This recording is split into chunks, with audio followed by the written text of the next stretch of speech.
Hello बच्चों, उम्मीद करते हैं आप लोग बहुत बढ़िया से होंगे।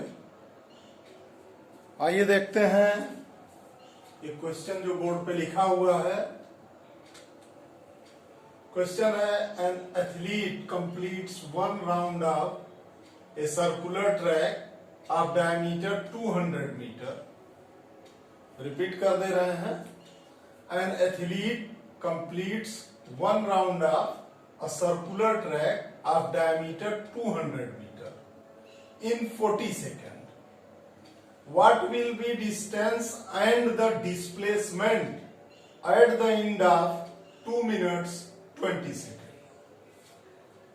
कहने का मतलब ये हुआ, क्वेश्चन में ये बताया जा रहा है कोई एथलीट है, वो सर्कुलर ट्रैक है जिसका डायमीटर 200 मीटर दिया हुआ है। उस सर्कुलर ट्रैक को 40 सेकंड में उसका एक चक्कर लगा लेता है।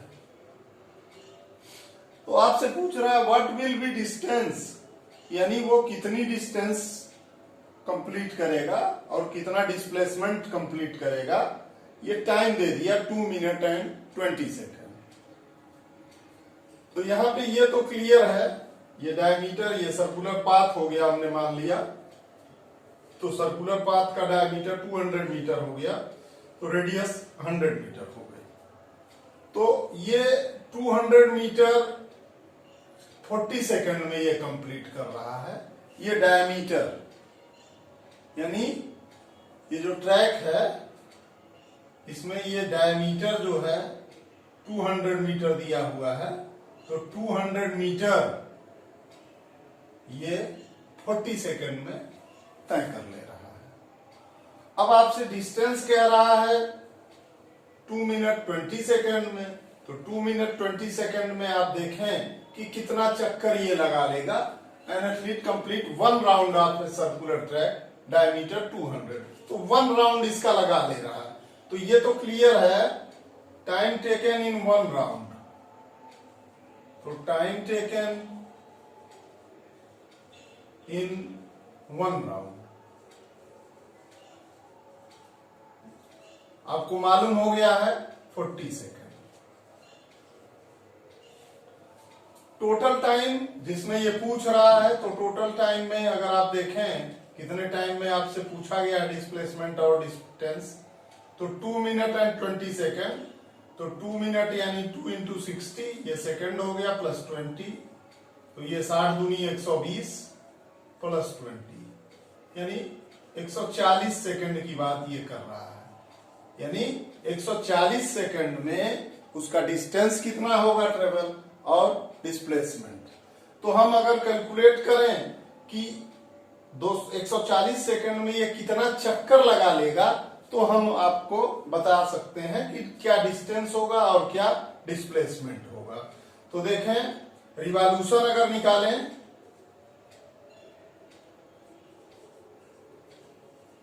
तो रिवॉल्यूशन हो जाएगा आपका total time upon time taken in one revolution. तो ये हो गया 4 तिया 12,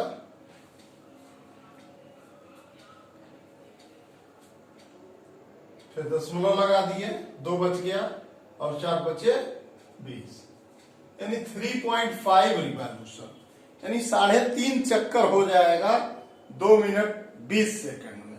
तो 3.5 चक्कर में वो कितना डिस्प्लेसमेंट करेगा, कितना डिस्टेंस ट्रेवल करेगा, ये हम देख लेते हैं।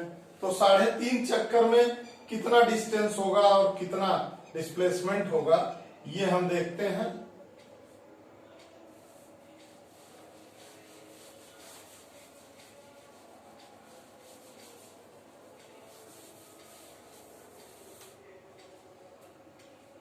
अगर इसका हम पेरीमीटर ले लें तो पेरीमीटर का फार्मूला 2πr हो जाता है। ये 1 रिवॉल्यूशन यानी एक चक्कर में ये ए से लेके बी तक की दूरी कितनी होगी, ये आप बता सकते हैं 2πr से कैलकुलेट करके। तो ये हो जाएगा 2 पाई यानी 3.14 या 22/7 रख लीजिए, 22/7 हो गया। और आर इसका आपको मालूम हो गया 100 है, तो ये आपका 22 दूनी 4400 हो गया और 4400/7 हो गया। भाग दे दें तो 7 छक 42 हो गया, 2 बच गया तो 7 दूनी 14 हो गया, तो 7 दूनी 14, 6 बच गया, 7/56 और फिर 4 बच गया, फिर 7 बचे 35। लगभग ये 628.5 मीटर आ रहा है इसकी पेरीमीटर। तो पेरीमीटर में अगर हम बात करें 2 मिनट 20 सेकंड का, तो 2 मिनट 20 सेकंड में इसको 3.5 चक्कर लगाना पड़ेगा और एक चक्कर की ये डिस्टेंस टेबल होगी। तो डिस्टेंस हो जाएगी टोटल डिस्टेंस